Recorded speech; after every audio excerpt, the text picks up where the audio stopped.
Welcome to the new podcast, A Mick, a Mook, and a Mike, hosted by four-time Emmy-nominated producer Frank Pace, with retired New York City firefighter and Vietnam vet Billy O'Connor. Today's guest, director legend Howard Storm.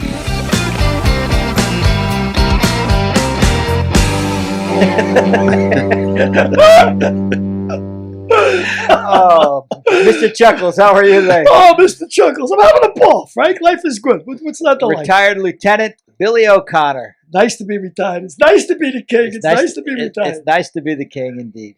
Just for our audience sake, they got me swallowing the mic. They keep telling me I'm putting the mic in the wrong direction. Maybe I'm homophobic. I'm afraid of the mic. Don't say that. Don't say that. Don't go there. Don't say that. Say hello to Derek Harris, our Hello. third man in the booth. Hello, everybody. Hey, Derek, how are you, my brother? I'm great. How are you guys? Good. So who's our guest today, Frank? Our guest, Derek. I got to wait for Derek to switch cameras. No, you don't. I don't. No. Our guest is Howard Storm. He wrote The Imperfect Storm with Steve Solier, and they're both going to be our guests today. They're going to be a great guest for sure. Well, what a background this man has, huh? He does have a background. Absolutely He incredible. does. I mean, obviously, when you're 80, what is it, 80? Whatever. What's a few years among? No, but the guy has lived some life. I mean, my God, he crammed a lot of, he crammed a lot of life into those 88 years. I mean, he's 88 years young, Frank. Let's face it. I read the book. Great book. Great read. I recommend it highly to anybody from the roots or where he came. It's the Imperfect Storm with introduction by Howard's connected, but we'll more about Howard a little bit later on in the show. We're lucky to have him. You're going to Vegas this weekend, huh? Or next weekend, or in the near future? Frank, I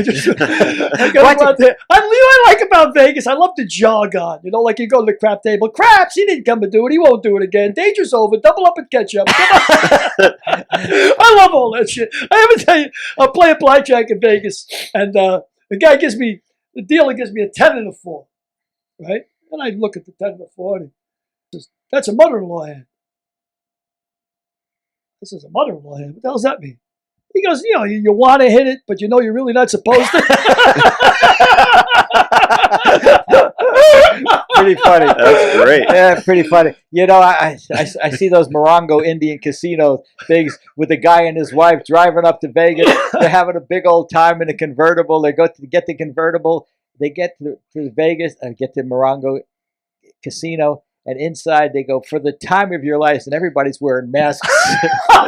they're eating and drinking, and they have masks on. I said, "How can they have a good time with those masks on?" It makes no sense at all. Caught the time of your life, but I do love the jog on. I love the whole deal. One blackjack dealer gave me 2 queens, you know, which is a great hand, perfect 20. You know when you're not going to hit it, you stand good. But he gives me 2 queens. Especially if you're gay. Yeah, that's what he said to me. He gave me the 2 queens. He goes, "Siegfried and Roy." I said, "No, I love the whole deal." I got to tell you a quick story. A buddy of mine, Red, my old bookmaking partner. And, of course, Red was crazy. I mean, we were all crazy because we were making money like we were printing money. We were making so much money. We were bookmaking. And we were all into the blow and Quaaludes and drinking and the hookers, the whole 9 yards. We were a mess. But Red was like, "I'm excessive." He made me look like an old over the top, you know. I bet 1,000 a game, 2,000. He was betting 20,000 a game. It was nuts. And so he calls me up one day and he says, "That's it. He says, "No more booze, no more hookers, no more blow." He says, I found religion." He goes, I went to church the other day. He goes, "It's inspiring." He says, I'm not doing it anymore." I said, "Well, good for you, brother. You know, whatever works for you." About a week later, I get a call from Red. I'm in Vegas. I got a bottle of vodka up in my room." He said, "I just bought an 8-ball of blow, and 2 hookers are coming to the room."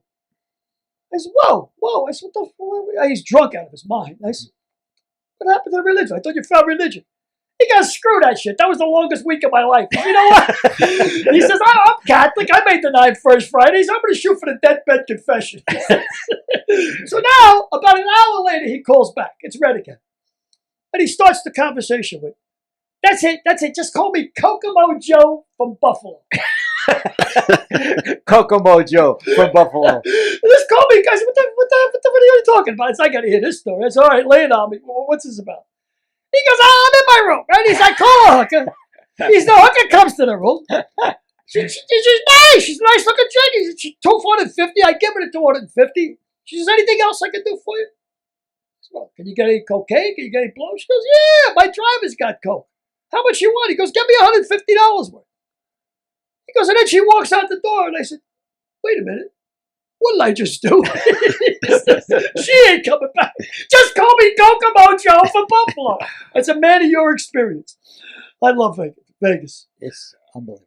What do they say? What goes to Vegas stays in Vegas? What stays in Vegas stays in Vegas. Something like that. What happens in Vegas stays in What Vegas. happens in Vegas stays in Vegas. So I guess I shouldn't have told that story, Red. Sorry, pal. Kokomo Joe. You're into Vegas? When I go to Vegas, and I haven't been to Vegas in like 10 years, I can stay for one day. And then it's all encompassing. And usually I go to Vegas there's a reason. Right. I'll go for an event, or I'll go to see a show, or somebody I know is in the show. I got to have a reason to go to Vegas. Have you ever been there for a big fight night or anything? I was there for a couple of fight nights. Yeah, tell me the big fights you went to, because I always wanted to go for one of the big fights. The big fights, I was there for Holmes Ali. Wow. Wow, were you? Yep. I was there for Holmes and Witherspoon. Larry Holmes and James Witherspoon. I don't remember. Yeah, I remember Witherspoon, yeah. But when I was working with Pony, we had Larry Holmes under contract. So you had great seats. So we had great seats, and then we had access to Larry Holmes. You know, that's remarkable that you were there and you were in those kind of seats. I love boxing, and I was a big boxing fan growing up, and everybody was in the 50s. You know, boxing was a huge sport, maybe second only to baseball. You know, boxing was huge. And horse racing. And horse racing. Two of the three of them are dead, and baseball's dying. But I don't care who was fighting. If you're in the roof, if you're up in the cheap seats, which I always was in the cheap seats, for a big fight, no matter who's fighting, it's not the same as being down on ringside. That's the one sport that you really got to be close, you know, because I'd go to the Golden Gloves and I'd be sitting in the third row. And when you're sitting in the third row, matter of fact, my wife, my first wife, Teresa, I said, come on, we're going to the gloves. She goes, oh, yeah, take me to the gloves. I want to go to the gloves. I said, you want to go to the gloves? I said, come on, take me to the gloves. We're in the third row. And the first fight, this guy gets up and the other guy breaks his nose in the first round, right? And you can hit him. I mean, it's like somebody stepping on an egg. And, of course, the blood spurts. And she's like, and now for every fight after that, she had her head turned and she was like, her eyes closed. But to be in that third row or second row for a fight, you get everything. You see the sweat flying when a guy gets hit. You can hear the sound of the impact. And when you're on the roof, you don't get that. Yeah. Jay Thomas, my dear friend, he used to talk about being in the roof went to see a Stones concert. And he was in real cheap seats. And he said it was like looking at this. Because he could, and that was the day before. That was the time before they had closed circuit. So he was yeah, that's true. When you're on the roof, but I mean, at least at a concert, you're there. And you know, hockey. A lot of people watching hockey, they like to be up high because they can see the plays develop and everything. Yeah, they can't see the puck. Yeah, exactly. But they'd be able to see the plays. But I tell you, Howard Storm. He's got He's got some fight stories himself because he was a fight manager as well as a television director, as well as a stand-up. So I can't wait to meet this guy because just the people that he was around. I mean, legends. I mean, we're talking, you know, Jim Carrey and Robin Williams and Andy Kaufman. Yeah, well, I mean, some real wild people. This guy was directed, you know. Yeah. When I was at the Ali Frazier fight, do I have to post it? Yeah, right there. Were you at it live? No, I wasn't at Holmes Ali. That's the Holmes Ali. I'm pointing to something that you can't see, but Billy can see it. Yeah. That's signed by Ali. It was October 2nd. That was in Caesar's Palace. Caesar's Palace, October 2nd, 1980. I was one of the suckers that was convinced Ali could win that game.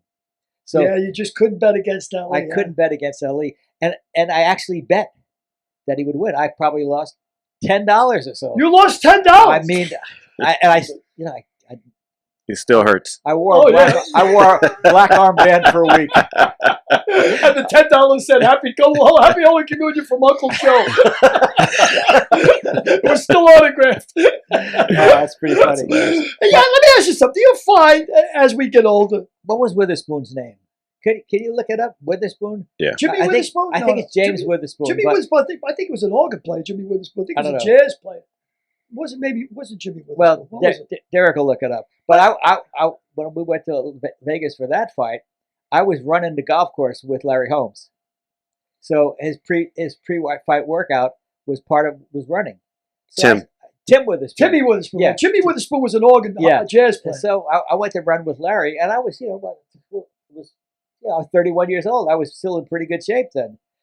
Did you run next to him? Or you just So happened I to be- didn't run next to him because he was so freaking fast. really. He left me. We probably ran. We were running sprints. We were running 100-yard sprints, and he was beating me by Oh yeah. 15 yards. Yeah, yeah. But so you weren't out jogging or nothing. You were running sprints, going back and running sprint. Yeah. Yeah. Wow. Yep. That's pretty cool, man. It was Was he a big guy? Huge. So I heard that he Huge actually guy. he felt kind of bad about beating Ali, right? Because Ali was his hero. He didn't want to hurt him, or Yeah. something along them lines. And it became patently obvious 2 rounds into it that Ali was out of his element. But Ali was so charismatic that he still had us convinced that he would win the fight. A lot of us convinced he would win the fight. Yeah, but it's a young man's game. Boxing is of all the sports. That's one of the things that were most remarkable things to me about Ali. That after that layoff, that he was able to be the fighter he was. Yeah, and he lost three probably prime years of his life. And yeah, Of and his there was boxing nobody that could have beat him that last fight before that layoff. Yeah, I would guess, and I would think that in their primes, Larry Holmes had a chance to beat him in their prime. It would be Larry Holmes. You see, the thing about Holmes is, to me anyway, Jab, jab, jab, jab, jab, jab. great jab. fighter. Right. Just to be a great fighter in history, you have to have a great opponent. There has to be that guy like with Ali. You have to have those guys like Jake LaMotta without Sugar Ray Robinson is just Jake LaMotta. Yeah. So what? I got a great Jake LaMotta story. And I shouldn't tell you this because I can't remember the payoff, but I'm going to try it anyway. So Jay Thomas and I were going to Jacksonville, and Jay was going to host the Jaxies or Jaxpies or something, the Jacksonville Emmy Awards, and they're going to televise them live. So Jake LaMotta was going to be one of the presenters, and I'm fighting my way through this. So bear with me. All right, yeah, I got it, brother. So we go to the rehearsals, and he comes up to Jay and he says, "You're doing the rehearsals?" He said, "Yeah." Now, who comes up to Jay? LaMotta? Jake LaMotta Comes up to to Jay, and he says, "I want you to remember, I always get introduced as former welterweight champion of the world, Jake LaMotta. Not even Jake LaMotta, former heavyweight, former welterweight. It's got to be." So he says, "Okay, fine." So he came up. He says it a second time. He says it a third time. So we go through the rehearsal, and Jay's fine. Jay does it. He says, "Thanks for doing it." So the next morning, we're in the hotel lobby, getting ready to eat breakfast, cutting his waffles. But Jake LaMotta's wife is cutting his waffles. So it was Jake LaMotta, former welterweight champion of the world, whose wife is cutting up his waffles. It was unbelievable. I met some of the most unique characters in the world. LaMotta was, Bronx legend. He was. Yeah, and he was as punchy as the day is long. But a number of those people I met through Howard Storm. So why don't we get him on the line? Yeah, man, I'm dying to talk to Howard Storm. Well, let's get him on the line, Mr. Derek. All right, guys. We You didn't have to wear shorts for me. Where's Howard? Where's Howard? Derek, Oh. Hey, there he is. How you doing, my friend? I'm good, Frank. You didn't have to wear shorts for me. Oh, now you exposed me. You exposed me, Howard. Just as long as you don't expose yourself. That's my partner, retired Lieutenant, New York City Fire Department, Billy O'Connor, and there's Derek Harris, the third man in the booth. How are you, my friend? I'm good, and you? Good. Howard, it's an absolute honor to meet you, pal. An honor to meet you. I read your book. It was terrific. Absolute terrific read. Oh, thank you. Glad you enjoyed it. So, Howard, So you're the one who read it. I read it too, Howard. There's two of us here. We got That's it right here. There you go. Yep. The Imperfect Storm. So before we start, why don't you tell us a little bit about the Harvey Stone story? Because I thought you'd come on and you say you're Frankie, you're a fraud, you're not him, you never was him. You love that story. Yeah. So why don't you tell it? And lean back in your chair. There was an agent in the Catskill Mountains, a hotel owner actually, and the agent was selling him me. So he said, "I offer you Howie Stone," and the hotel owner said, "Harvey Stone? Yeah, that's good." Now Harvey Stone at that time was getting $750 a night. I was getting 30. So this guy thought he was getting Harvey Stone for $35. Now, did you start? No. And so he said to him, "That's the guy that worked the Copacabana?" And the agent said, "Yeah, Copacabana, Latin Quarters, he worked them all." He said he was in the Army. He said Army, Marines, Navy. He was in all that. So the guy thought he was getting Harvey Stone. So now it's showtime, and I show up. And the son says to him, "That's not Harvey Stone." And he says, "You're not him. You never was him. You'll never be him. You're fake, a phony, and a fraud. You're not Harvey Stone, you son of a bitch. Get out of my hotel, you bastard." So I had to explain to this guy that Harvey Stone was, got $750 a show. Anyway, it was a disaster. Why don't you tell the story about how Harvey Stone died? Oh, yeah. Harvey Stone died aboard a ship. He was on a cruise. And they called... He was performing stand-up on a cruise, right? He was performing, yeah. And they called his next of kin, who was his ex-wife in Detroit. And they asked her where they wanted her to ship the body. And she said he always wanted to be buried at sea. So they dumped him over the edge, and she fulfilled her obligation. And they threw him in the ocean. Quick thinking. What would you say is the highlight? You've had such a varied career through the Catskills and a writer and a director. What would you say the highlight of your career was? Well, I would think it was directing Robin. So why don't we take a look at a promo that you and I did with Robin several years ago? I think it was maybe 40 years ago. Now, yes. I think we have about 1 minute and 10 seconds of that. Derek's trying to pull it up. It's 30 minutes now. Yeah, I know, but I just took about 1 minute 10 seconds or so. So he's got it up, and there he is. Yep, and ball, a male hygiene spray. You know, sometimes below the waterline you could reek. That's why I need new foul ball. Something the part thing. I had it upside down. Sorry! This is fabulous. I couldn't believe. Probably this can's too cold. Would you do the line now? Just the introduction, one line, okay? Hello, I'm Charlton Heston. You know, I have very few Jewish friends, if any. But I'd like to say, won't you please help support the United Goyim College Fund? Help learn a child to eat hot dogs this year, mayonnaise and corned beef. Can we get another actor in, please? Oh, give me a chance, please. I need this. All you have to do is say... I didn't I just got wet, and you know, even though I'm not going to do it, I'm going to cut camera. You got to do the line now. All right? Can we hear it, please? Okay. Я очень рад быть в Америке. Сейчас в Москве. Ожидаю прегладно. Самое уникальное спеялание. You know, what I would have loved to have seen, actually, is if they could have combined and Drop-Off's funeral and the Olympics and had him in the bobsled run.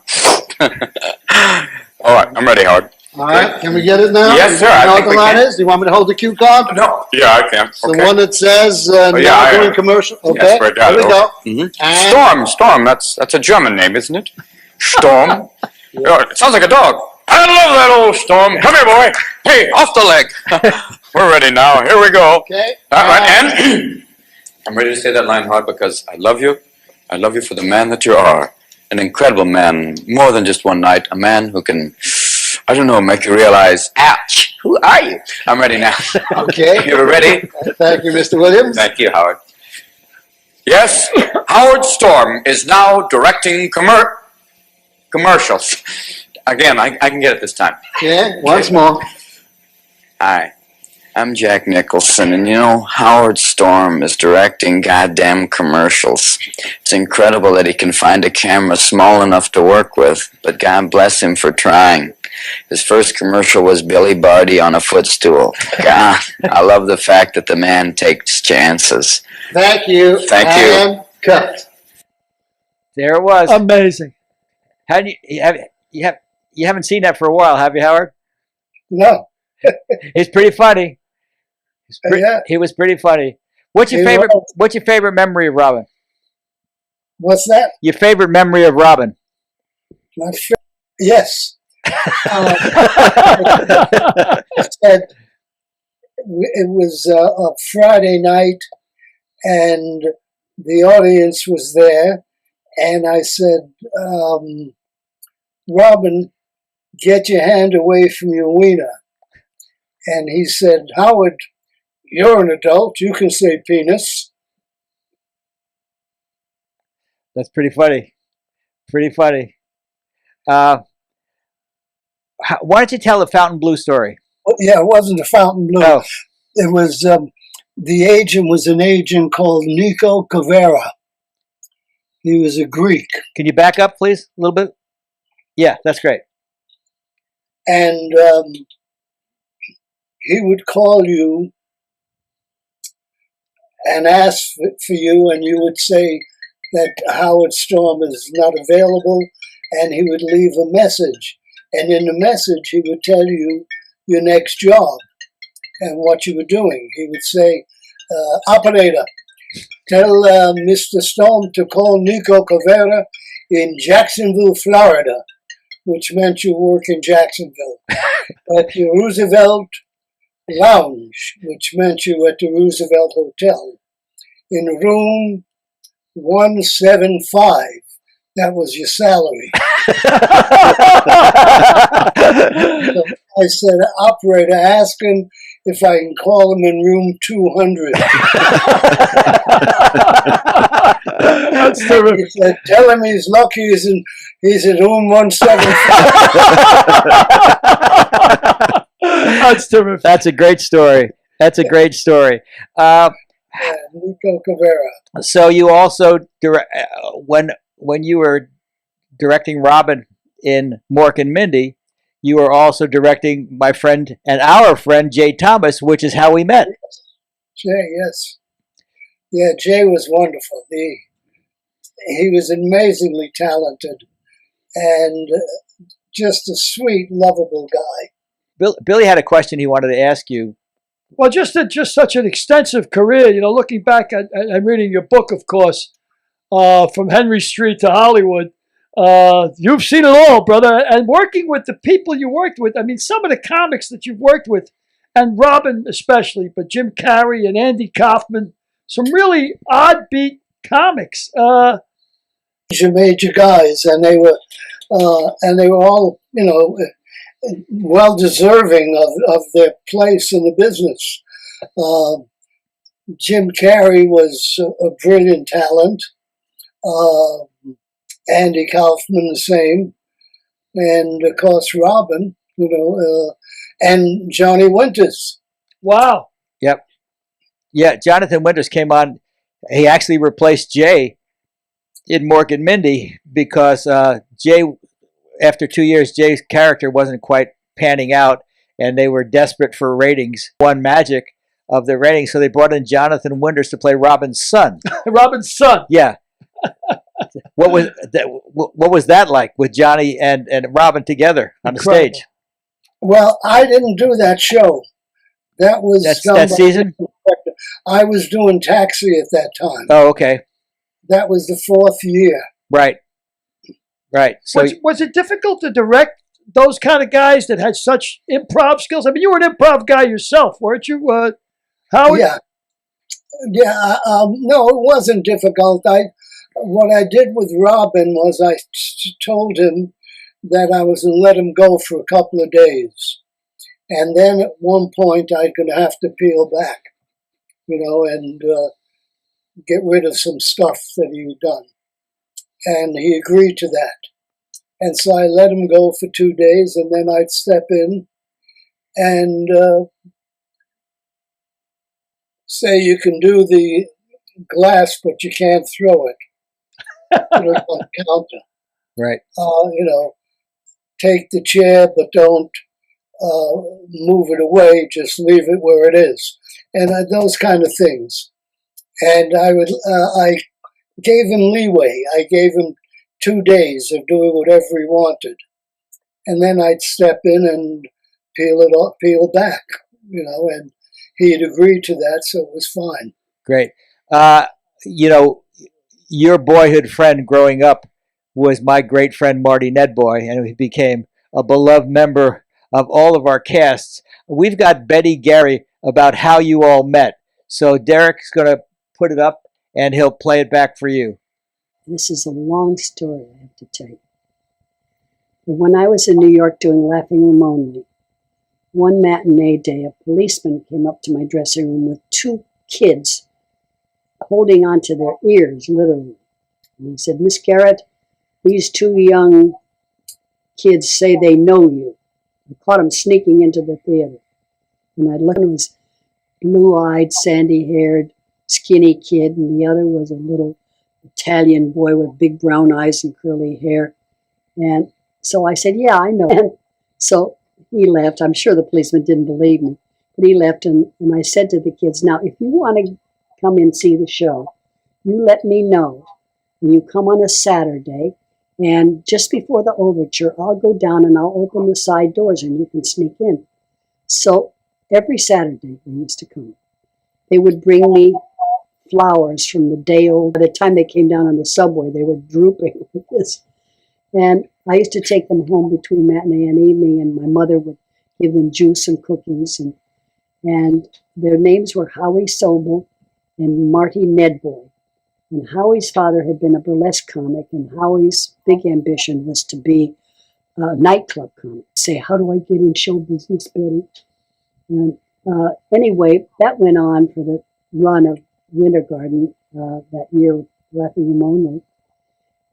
Fade in, fade out. Years later, I'm shopping in Gelson's, and this kind of portly man comes with a balding head and says, Betty, do you remember me? I'm Marty Nedboy.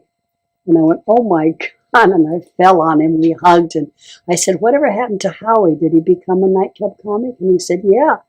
He became a nightclub comic, and then he became a writer, and then a director, and he's directed some big TV shows.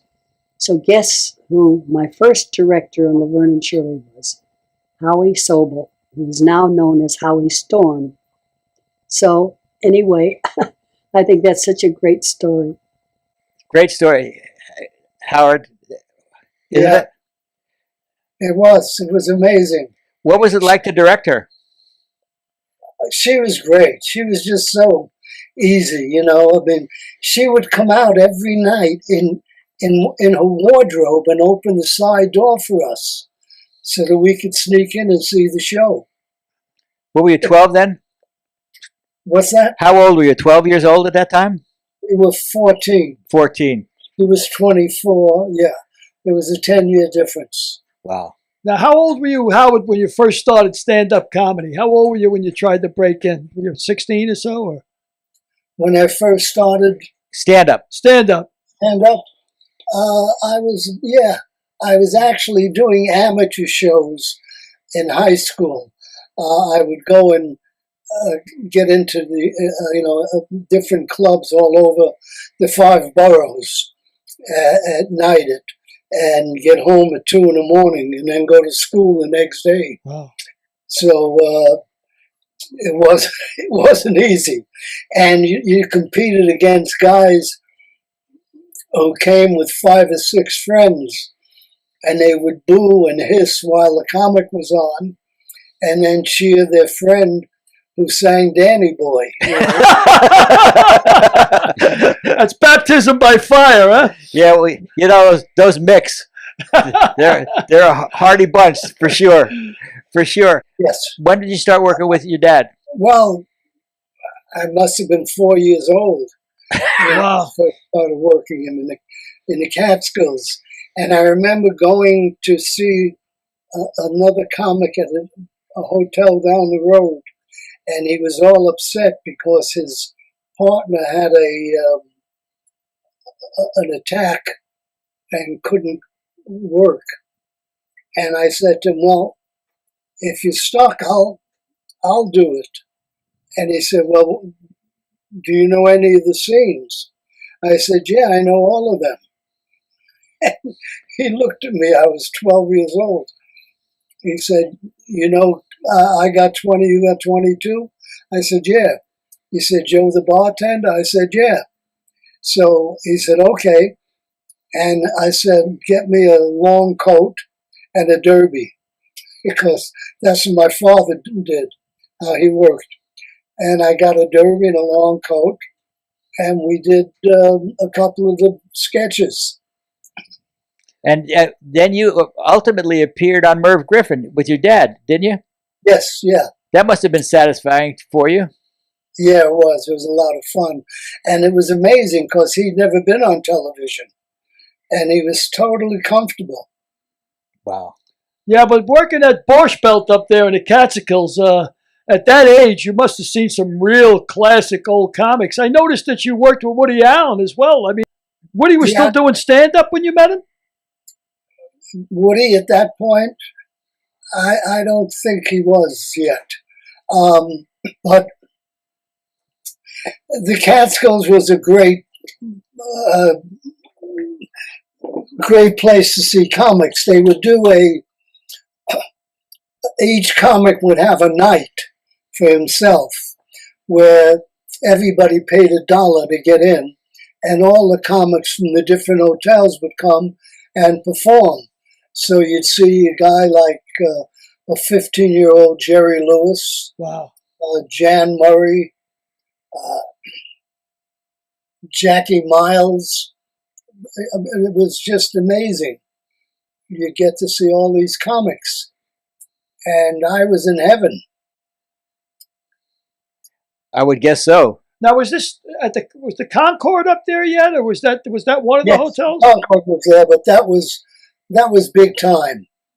The Concord, that was a little above where we were, in terms of prestige.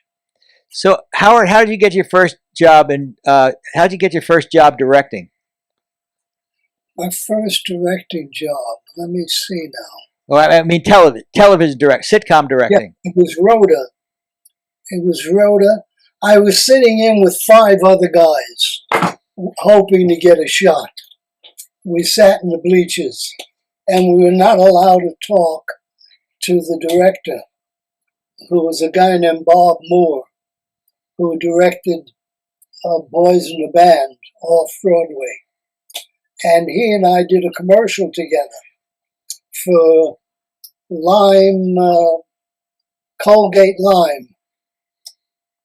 And so we sat in the bleachers, and then at some point, I know what it was, I directed a play, and I invited Alan Burns and Jim Brooks and Valerie Harper to come and see the play. And Alan Burns came to see the play and then asked to read the play. and he saw what I had done with it. And based on that, he gave me my first Rhoda. Wow. And you stayed with Rhoda for a What's while. that? Yeah, you stayed with Rhoda for a while, and then came Yeah. that led you to other things. That's terrific. Yeah, I did 6 of them to begin with, I think. Right.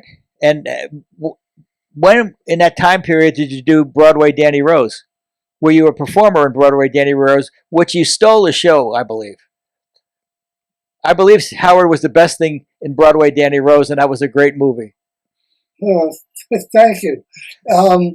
Broadway Danny Rose was great fun. We did it at the Carnegie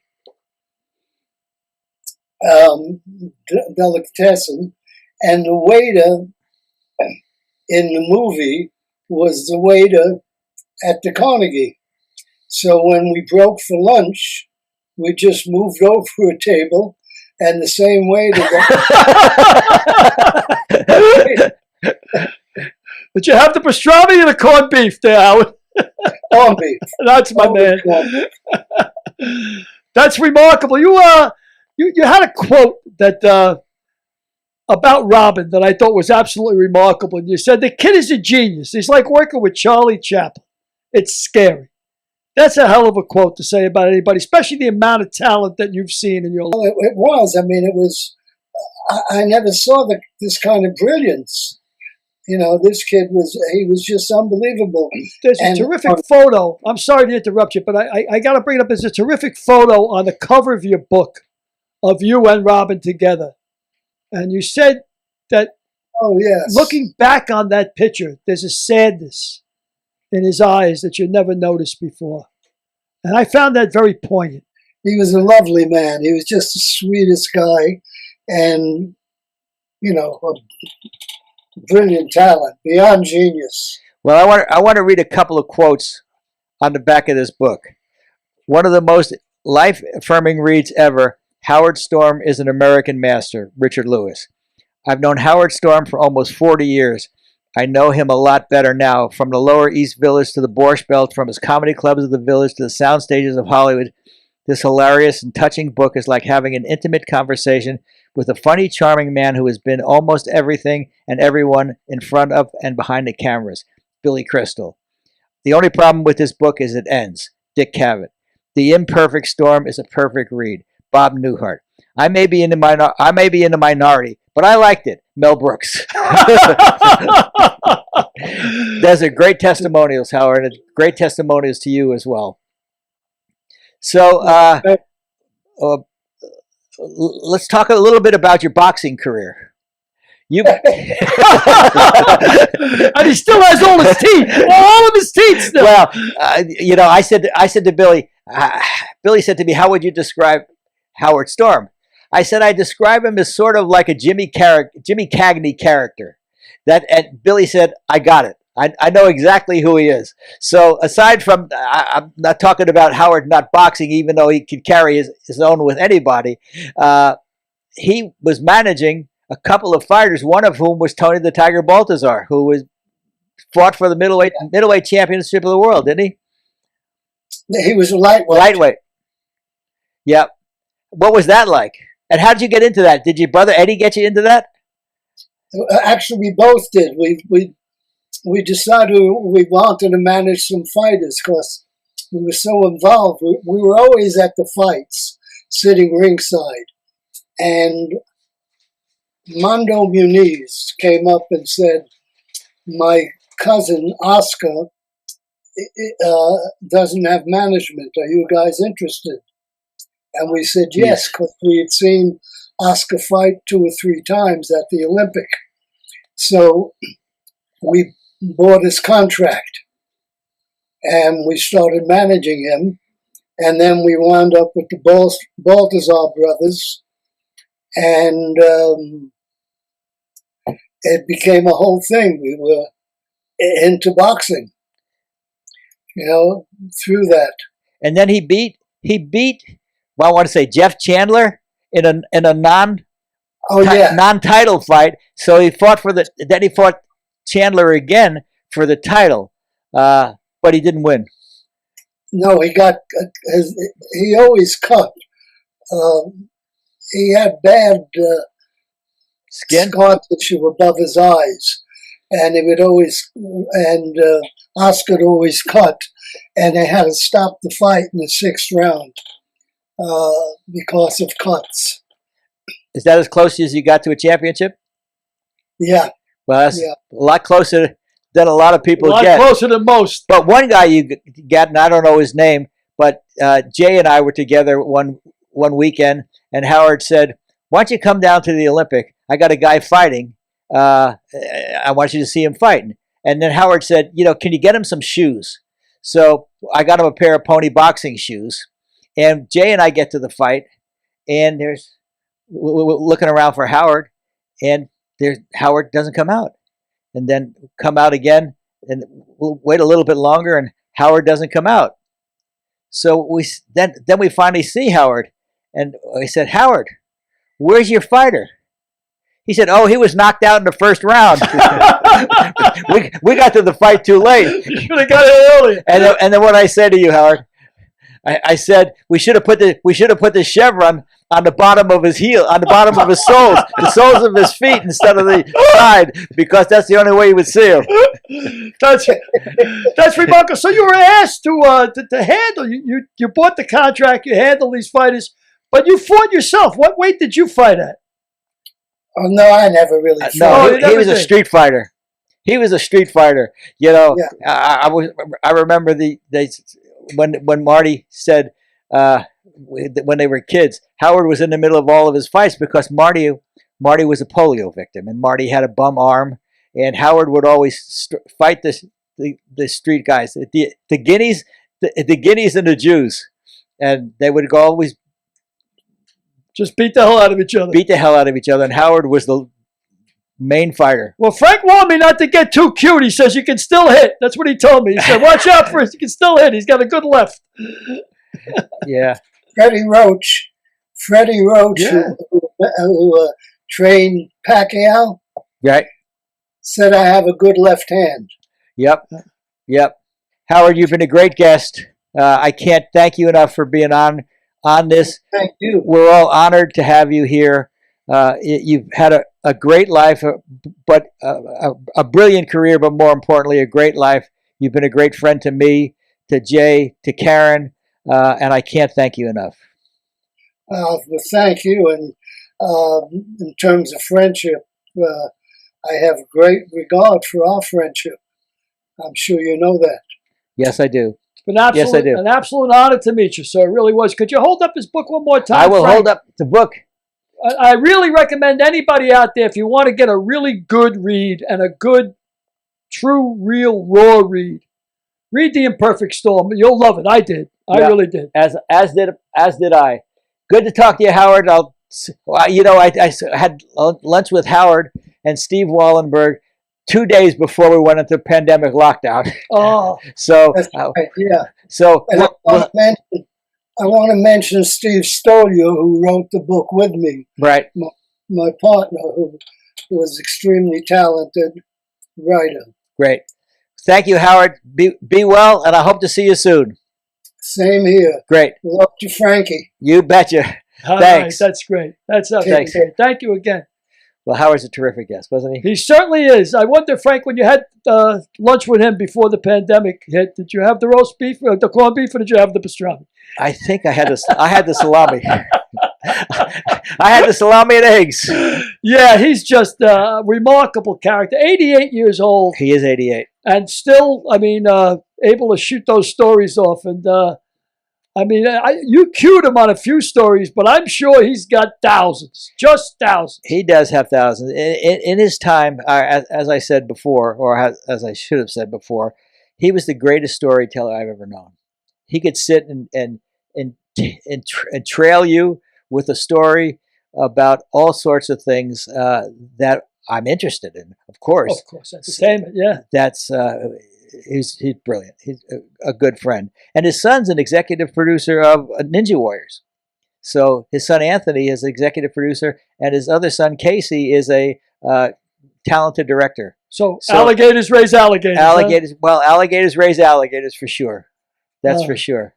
So what else you want to talk about? I don't know, Frank. I'm happy as a clam at the moment. I was thrilled to meet this guy actually, and I don't know where you want to go. He drinks Jack Daniels. I remember that. He said he likes Jack Daniels on the rocks. That's his drink. Well, that's Sinatra's drink too. Yeah, Sinatra's Sinatra's drink. There was a great line in Pacino, in Scent of a Woman. And he walks into a bar and he says, let me have a John Daniels. And the bartender says, you mean Jack Daniels? He goes, son, when you've known him as long as I do, I call him John. Yeah. I love that line. So I'm going to go another place where I don't think I have an answer to. Who do you think is our Fredo this week? A Fredo of the week. We haven't done Fredo in a while. Do we have a family to pick from, or we're just going to throw a Fredo out there? I think we got to go with Matt Getz. I think he definitely gets a Fredo award. Well, he gets a Fredo award, but who's in his family? It's not a matter of who. Let's talk about the Cuomo family. He wins. Yeah, he wins. I don't care who's in his family. Let's talk about the Cuomo family. Oh yeah, they got a couple of buttes in that family. So let's call Mario the Godfather. So, yeah, Mario would be the Godfather. Yeah. So who would be Sonny and who would be Fredo? Well, actually, the old man now is dead, but the old man would have been the Godfather. Well, that's Mario. Yeah, the old man, Mario. Yeah. He's the Godfather. But Yeah. who would be the Fredo? Oh, jeez, I don't know. The governor or the CNN guy? Well, the CNN guy is just riding the coattails, right? Don't you think? It's got to be the CNN guy. Yeah. Yeah, he's just sort of riding the coattails. He's got no inherent talent that I can see of, Yeah, but maybe he'd be better served having no talent than a little bit of talent, like his brother, the governor, who's been hiding deaths.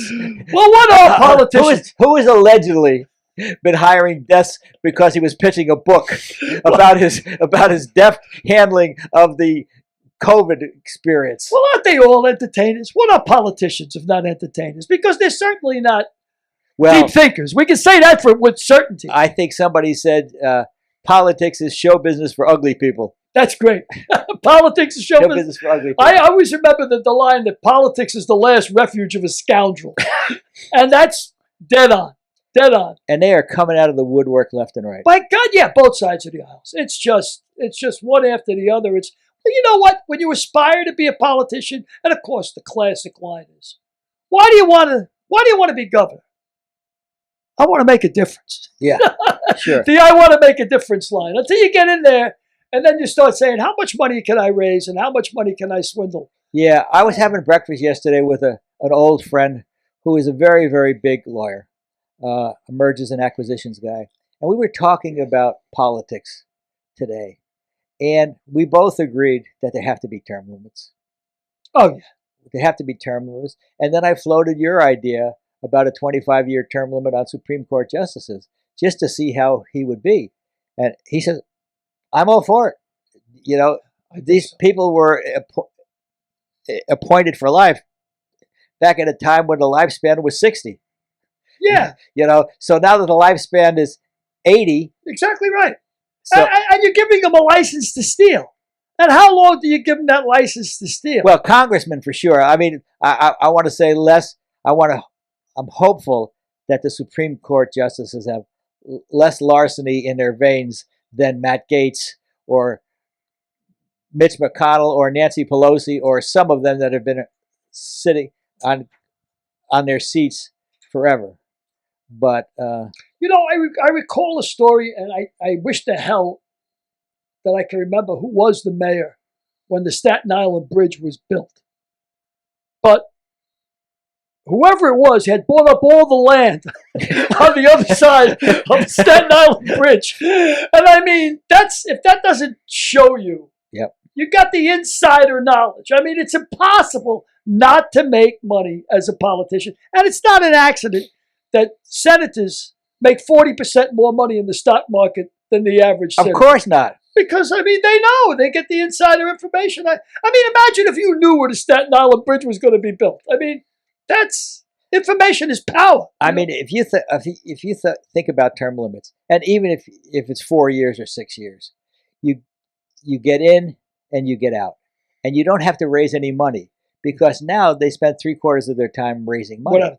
Because when you see those Senate hearings and there are like 12 people there. C-SPAN. C-SPAN. There are like 12 people. It looks like COVID before COVID. Exactly. There's 12 people and it's scattered. The only time you see it full is when they have a celebrity, like a baseball player being investigated. So then the place is packed. Yeah, and then the Republicans vote. Roger Clemens wasn't doing steroids, and the Democrats vote he was. I got to give you a great story, and true as God, because again, you can't make this stuff up. When I was at the University of Florida, this is like 10 years ago, 12 years ago, I had a political science teacher, and I like political science because I'm a political science junkie. I was always a wonk, you know? And of course, I'm sitting in a classroom with a bunch of 20-year-old kids who are not really interested. But I'm amazed at this professor, right? Because the guy speaks 3 languages. Now, that's not remarkable in itself. But the 3 languages that he speaks, of course, English is one. He speaks fluent Russian and fluent Chinese. And I'm saying, what foresight? Yeah, but that's remarkable. I mean, because you couldn't get 3 more different. And his father was in the Navy, and he ran the nuclear facility on an aircraft carrier, right? So a brilliant guy. So he says to us, first day of class, he said, I have to apologize up front, but every 2 weeks on Monday, there'll be no class because I have to go to the Beltway because I'm an expert in Ukrainian affairs. And he says, I have to meet with these congressmen in Washington and brief them on Ukrainian affairs. So I'm a wonk, and I'm older than he is. I'm 20 years older than he is. So after class, when he comes back from one of these jaunts to Washington, I grab him aside and I say, tell me something, Professor, how'd it go in Washington? He said, oh, pretty much usual. I went up and briefed him for 40 minutes on Ukrainian affairs. And I said, and how was the response? He goes, pretty much as usual. He goes, 4 congressmen come up and asked me if I knew Tim Tebow. That was it. Well, when you were in Vietnam, you were expert in Vietnamese affairs. Well, I certainly tried, Frank. I got to know the people. That's pretty funny. At $4 a piece, but I got to know the people. $4 a piece. Really? Is that what you paid? Yeah, and I don't really think that's not really buying sex, Frank. That's a scholarship. I mean, God help me. I was a recovering Catholic, Frank. I had to explore. That's pretty funny. Well, I think we've done enough damage for I think we've done enough damages, right? So remember our website, amicamik.com. You can buy our books there, our book, but soon to be books. And we're blogging now. We're blogging. amicamik.com. If Thieves' Lips Could Talk on the website. You can buy autographed copies. I think someday we may have this mug available. You don't mind if I sign my name in crayon, do you, Frank? I'm more comfortable with a crayon for some reason. Yeah. I don't know what Derek's doing, but he's trying to... Oh, there it is. There it is. There's our website. The Look at that. He brought it up. And look at the names: Susan Egan, Matthew Lawrence, Pepe Castro, Lawrence Sesselman. Well, we got a diverse show. Frank. We got a diverse show coming up. We got featured podcasts. We got a lot of stuff. Geez, I look back at some of them podcasts, and God, some of them were really, really great interviews. And I mean, from Pulitzer Prize winners to actors to directors to producers. And we got a lot more great stuff coming up. So say goodnight, Billy. Say goodnight, Billy. Good night, Billy. Good night, Frank. Good night, Derek. Derek. Good night, Derek. Be well, everybody. See you next week. Next week's guest, actor James LeSure.